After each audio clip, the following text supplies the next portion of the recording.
એ તો ન્યા ગયેલા એમ જ થાય. તમને અનુભવ લાગે છે? મને 1 વર્ષ પહેલાનો અનુભવ છે ભાઈ.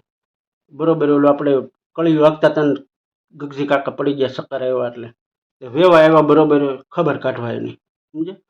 તે ખબર કાઢતા કાઢતા ગગજી કાકાએ કીધું ઈ કે ડૉક્ટર આવ્યા હતા, આમ તો કાંઈ છે નહીં, અશક્તિ જેવું છે, એટલે ઈ કે થોડોક દૂધનો મારો વધારે રાખજો એમ, કંઈ વાંધો નથી આવ્યો, અઠવાડિયું 15 દી ધ્યાન રાખશું ને એટલે પછી લેવલમાં બધું આવી જાય.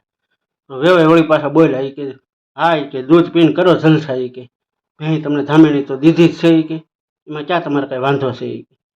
તો વળી પાછા ગગજી કાકા સામે બોલ્યા ઈ કે તમે છે ને આ 3જી વખત કીધું ભેં ધામેણી દીધી છે, ભેં ધામેણી દીધી છે, અમે કાંઈ ભૂખડ નથી ઈ કે અમારી ભેં લઈને એટલી તાકાત અમારામાં છે. એમ થઈ માથાકૂટ એમાં કડવી કાકી વળી પાછા ઘરમાંથી કંઈક બોલ્યા.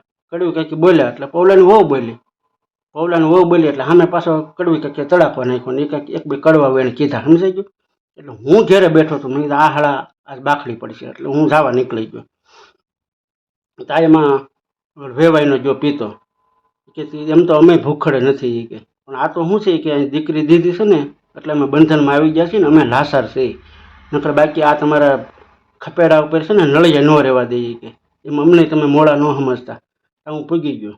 આપણે ગગજી કાકા પાસે કે અમને ખબર જ હતી કે તમારા લખણ તો છે ને પહેલેથી અમને ખબર છે કે અને એટલે જો આ ખપેડા ઉપર નળિયા નથી રહેવા દીધા, માથે જો સ્લેબ ભરી લીધો.